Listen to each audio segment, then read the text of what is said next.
ಉಡಾಯಿಸೋ ಖಾರ ಬಣ್ಣ ರುಚಿಯನ್ನು ನೀಡುತ್ತದೆ. ಮೆಣಸಿನ ಪುಡಿ ಚಿಂದಿ ಉಡಾಯಿಸೋ ಖಾರ ಬಣ್ಣ ರುಚಿ. ಕೆಎಸ್ಸಿಎ ವರ್ಸಸ್ ರಾಜ್ಯ ಸರ್ಕಾರದ ಮಧ್ಯೆ ಗುದ್ದಾಟ. ಈ ಕಾಲ್ತುಳಿತಕ್ಕೆ ಸಂಬಂಧಪಟ್ಟ ಹಾಗೆ ಕೆಎಸ್ಸಿಎಗೆ ರಾಜ್ಯ ಸರ್ಕಾರ 19 ಷರತ್ತು ಹಾಕಿತ್ತು ಅನ್ನೋದು ಗೊತ್ತಾಗ್ತಾ ಇದೆ. ಮೊದಲೇ ಷರತ್ತನ್ನ ವಿಧಿಸಿತ್ತು ರಾಜ್ಯ ಸರ್ಕಾರ ಕೆಎಸ್ಸಿಎಗೆ. ವಿಧಾನಸೌಧದಲ್ಲಿ ನಡೆದಿರುವಂತಹ ಕಾರ್ಯಕ್ರಮಕ್ಕೂ ಕೂಡ ಷರತ್ತಿತ್ತು. ಅವಘಡ ಆದ್ರೆ ಸಂಸ್ಥೆ ಜವಾಬ್ದಾರಿ ಅಂತ ಸರ್ಕಾರ ಹೇಳಿತ್ತು. ವಿಧಾನಸೌಧದಲ್ಲಾದಂತ ಕಾರ್ಯಕ್ರಮದ ಹೊಣೆ ಕೂಡ ಕೆಎಸ್ಸಿಎಗೆ ಇತ್ತು. ಗಮನಿಸ್ತಾ ಇದ್ದೀರಲ್ಲ, ಒಟ್ಟು 19 ಷರತ್ತುಗಳಿತ್ತು ಅಂತ.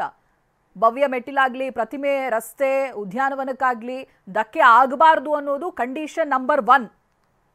ಯಾವ್ಯಾವ ಕಂಡೀಷನ್ಗಳು ಅಂತ ಒಟ್ಟು 19 ಕಂಡೀಷನ್ ಅನ್ನ ಕೆಎಸ್ಸಿಎಗೆ ಸರ್ಕಾರ ವಿಧಿಸಿತ್ತು ಅನ್ನೋದು ಈಗ ಗೊತ್ತಾಗ್ತಾ ಇದೆ. ಹಾಗಾಗಿ ಇದು ಗುದ್ದಾಟಕ್ಕೂ ಕೂಡ ಕಾರಣವಾಗ್ತಾ ಇದೆ ಕೆಎಸ್ಸಿಎ ಹಾಗೆ ಸರ್ಕಾರ. ಅನಾಹುತ ಸಂಭವಿಸಿದ್ದಲ್ಲಿ ಅದರ ದುರಸ್ತಿ ಹಾಗೆ ವೆಚ್ಚವನ್ನ ಭರಿಸೋದಕ್ಕೂ ಕೂಡ ಸಿದ್ಧರಿರ್ಬೇಕು ನೀವು, ಏನಾದ್ರೂ ಅನಾಹುತ ಆದ್ರೆ ಅಂತ. ಆನಂತರ ಸಂಚಾರ ವ್ಯವಸ್ಥೆಗೆ ಅಡಚಣೆಯಾಗದಂತೆ ಕಾರ್ಯಕ್ರಮವನ್ನ ನಡೆಸಬೇಕು ಅನ್ನೋದು ಕೂಡ ಇನ್ನೊಂದು ಕಂಡೀಷನ್. ಒಂದಾದ್ಮೇಲೆ ಒಂದು ತೋರಿಸ್ತೀವಿ ಏನೇನಿತ್ತು ಅಂತ. ಪೊಲೀಸ್ ಇಲಾಖೆ ಸಮನ್ವಯದೊಂದಿಗೆ ಕ್ರಮ ವಹಿಸೋದು, ಅವರ ಜೊತೆಗೆ ಒಂದು ಸಮನ್ವಯತೆ ಇರಬೇಕು ಅನ್ನೋದಾಗಿ ಹೇಳಿದೆ. ಜೊತೆಗೆ ಕಚೇರಿ ಕೆಲಸಗಳಿಗೆ ಯಾವುದೇ ತೊಂದರೆ ಆಗಬಾರ್ದು ಅಂತ ಹೇಳಿದ್ರೆ ದಿನನಿತ್ಯ ಓಡಾಡೋರಿಗೆ, ಅವರ ಕೆಲಸಗಳಿಗೆ, ಸಾರ್ವಜನಿಕರಿಗೆ ಯಾವುದೇ ಸಮಸ್ಯೆಗಳು ಆಗಬಾರ್ದು ಅಂತ. ಕಾರ್ಯಕ್ರಮ ನಡೆಯುವಂತ ಸ್ಥಳ ಸ್ವಚ್ಛವಾಗಿರಿಸೋದು ಕೂಡ ಕಂಡೀಷನ್ ನಲ್ಲಿ ಒಂದಾಗಿತ್ತು. ಒಟ್ಟು 19 ಷರತ್ತನ್ನು ವಿಧಿಸಿತ್ತು. ಪ್ಲಾಸ್ಟಿಕ್ ಬಾಟಲ್ಗಳನ್ನ ಕಡ್ಡಾಯವಾಗಿ ನಿಷೇಧ ಮಾಡಲಾಗಿದೆ. ಕಾರ್ಯಕ್ರಮಗಳೆಲ್ಲೂ ಕೂಡ ಪ್ಲಾಸ್ಟಿಕ್ ಬಾಟಲ್ಗಳನ್ನ ಬಳಸಬಾರದು. ಸಾರ್ವಜನಿಕ ಬಳಕೆಗೆ ಪೇಪರ್ ಅಥವಾ ಗಾಜಿನ ಗ್ಲಾಸ್ ಅನ್ನ ಬಳಸುವುದಕ್ಕೆ ಕೋರಿಕೊಂಡಿತ್ತು ಸರ್ಕಾರ. ಕಂಡೀಷನ್ಗಳಲ್ಲಿ 5ನೇ ಕಂಡೀಷನ್ ಇದು. ಇನ್ನು ಆಹ್ವಾನಿತರಿಗೆ ಲಘು ಉಪಹಾರ, ಆಹಾರ ಪದಾರ್ಥ ತರತಕ್ಕದ್ದು ಅನ್ನೋದಾಗಿ. ಉಪಹಾರ, ಆಹಾರದ ವ್ಯವಸ್ಥೆಗಳು ಮಾಡಬೇಕು ಅಂತ.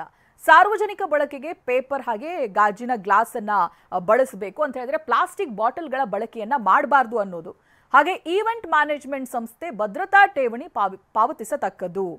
ಸೇಫ್ಟಿ ಡೆಪಾಸಿಟ್ ಅನ್ನ ಕೊಡಬೇಕು, ಅದು ಈವೆಂಟ್ ಮ್ಯಾನೇಜ್ಮೆಂಟ್ ಮಾಡಬೇಕು ಅಂತ ಇದೆ. ಇನ್ನು ಉಪಹಾರ ವ್ಯವಸ್ಥೆ ಮಾಡೋಕೆ 10 ಮುಂಗಡ ಪಾವತಿಸತಕ್ಕದ್ದು ಅಂತ. ಉಪಹಾರ ವ್ಯವಸ್ಥೆಗಳನ್ನು ಕೂಡ ಮಾಡಿಸ್ಕೊಳ್ಬೇಕು. ಕಾರ್ಯಕ್ರಮ ಮುಗಿದ ನಂತರ ಯಾವುದೇ ದೂರುಗಳಿದ್ದಲ್ಲಿ ಏನ್ ಮಾಡಬೇಕು ಅನ್ನೋದನ್ನ ನಾವು ಮುಂದಿನ ಕಂಡೀಷನ್ ಅಲ್ಲಿ ಹೇಳ್ತೀವಿ. ಸದರಿ ಮೊತ್ತವನ್ನ ಸಂಬಂಧಪಟ್ಟ ಸಂಸ್ಥೆಗೆ ಹಿಂದಿರುಗಿಸಲಾಗುತ್ತೆ ಅನ್ನೋದಾಗಿಯೂ ಕೂಡ ಒಂದೊಂದೇ ಕಂಡೀಷನ್ಗಳನ್ನ ಸರ್ಕಾರ ಇಟ್ಟಿತ್ತು ಅನ್ನೋದು ಈಗ ಗೊತ್ತಾಗ್ತಾ ಇದೆ. ಕಾರಣಾಂತರದಿಂದ ಕಾರ್ಯಕ್ರಮ ರದ್ದಾದ್ರೆ ಹಣ ಕೊಡಲ್ಲ. ಸೇಫ್ಟಿ ಡೆಪಾಸಿಟ್ ಅಂತ ಏನ್ ಕೊಡಬೇಕು ಅಂತ ಕಂಡೀಷನ್ ಅಲ್ಲಿ ಇದೆ, ರದ್ದಾದ್ರೆ ಅದನ್ನ ವಾಪಸ್ ಕೊಡಲ್ಲ ಅಂತ. ಇನ್ನು ಭವ್ಯ ಮೆಟ್ಟಿಲ ಮೇಲೆ ಸ್ಟೇಜ್ ಅಳವಡಿಸಿದ್ರೆ ದೃಢೀಕರಣ ಕಡ್ಡಾಯ. ಈ ಗ್ರ್ಯಾಂಡ್ ಸ್ಟೆಪ್ಸ್ ಮೇಲೆ ಏನು ಕಾರ್ಯಕ್ರಮ ಆಗಿತ್ತಲ್ಲ ಅದಕ್ಕೆ ಸಂಬಂಧಪಟ್ಟ ಹಾಗೆ. ಇನ್ನು ಕಾರ್ಯಕ್ರಮಕ್ಕೆ ಸಿದ್ಧತೆ ನಡೆಸುವಾಗ ಅವಘಡ ಸಂಭವಿಸಿದ್ರೆ ಸಂಸ್ಥೆಯೇ ಜವಾಬ್ದಾರಿ ಆಗುತ್ತೆ. ಯಾರಿದನ್ನು ವಹಿಸ್ಕೊಂಡಿದಾರಲ್ಲ ಅವರೇ ಜವಾಬ್ದಾರರಾಗ್ತಾರೆ.